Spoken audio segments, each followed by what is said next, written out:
The moment the people in this country cease to be dangerous men is going to be the day we cease to have a country. All matter is merely energy condensed to a slow vibration. The only truth you know is what you get over this tube. We are all one consciousness experiencing itself subjectively. An entire generation that never knew anything that didn't come out of this tube.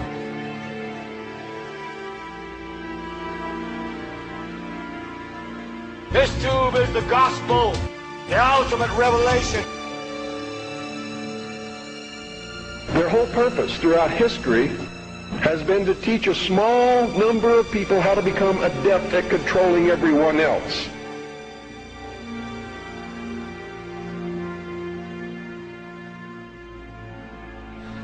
There is no such thing as death. Life is only a dream, and we're the imagination of ourselves. The table is tilted, folks. The game is rigged. And nobody seems to notice. Nobody seems to care.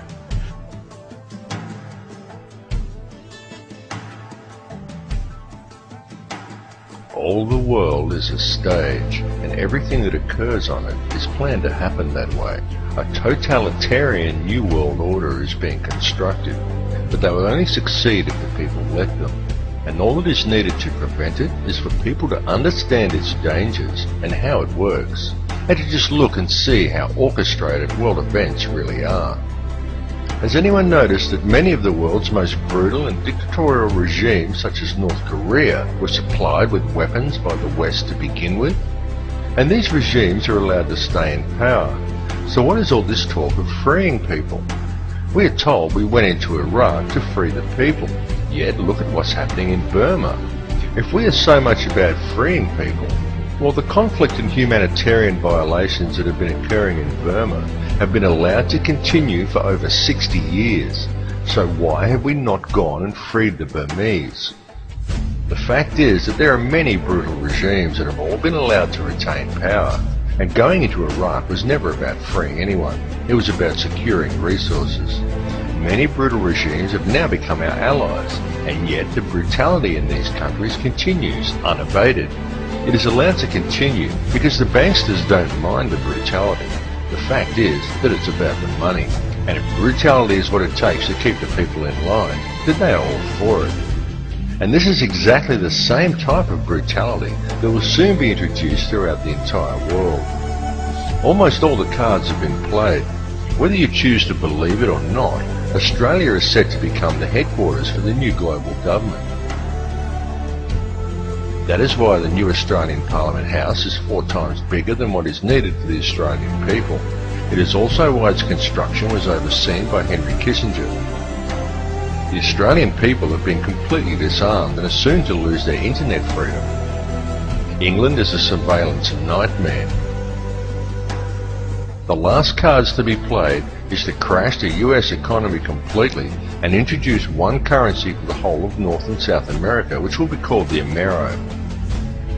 Then all borders between the US, Canada and Mexico will be dissolved, thus merging the whole continent into the North American Union. And the final card to be played is to disarm the American people.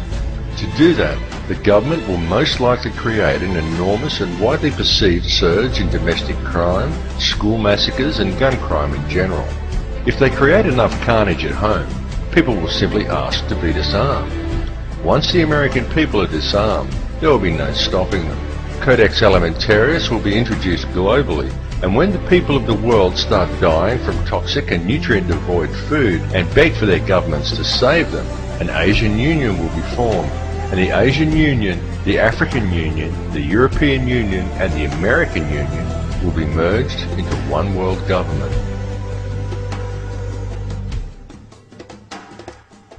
So, what do we do? What can you or I, as little people, do about this situation? Write to your local member? Start a new political party? Run for office? Approach the media? Well, I've tried and they're just not interested.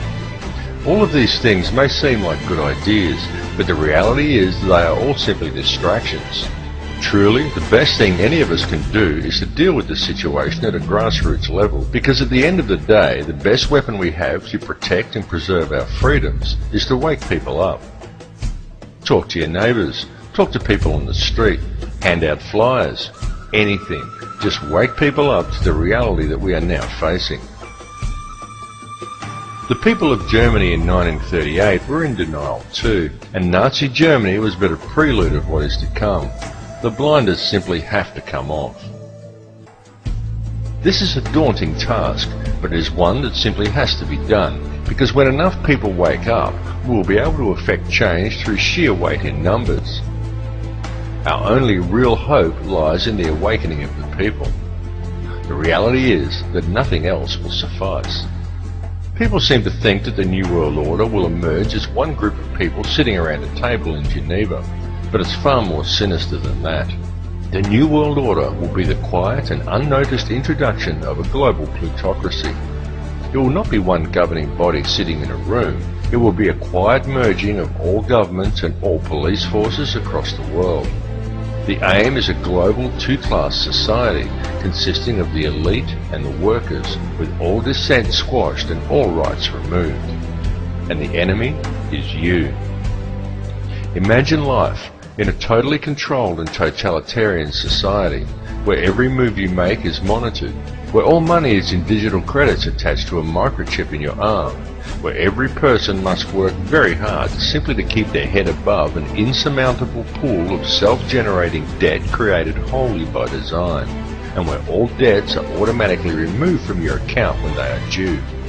A society where rules and labour camps are controlled by a global Gestapo, and where if you make one move out of line or raise one word of complaint, all that is needed to control you is to turn off your microchip. For without the chip, you have no access to funds. You cannot eat or pay rent or do anything at all. With no chip, you cease to exist, except as a dissenter, a terrorist, which means you can be arrested, held without charge, and legally tortured indefinitely. This is the reality that is being created for the people of the world, if the people would just open their eyes to see it. My brothers and my sisters from all across the world, take the blinders off. It's important that you do, because they will only succeed in the creation of such a world if the people allow it to happen. This reality is truly what we make it. We quite literally choose the reality we live in ourselves. Once you fully understand that, the power to change it is simple. Please, take the blinders off. Wake up, because time is running out. Please, just wake up.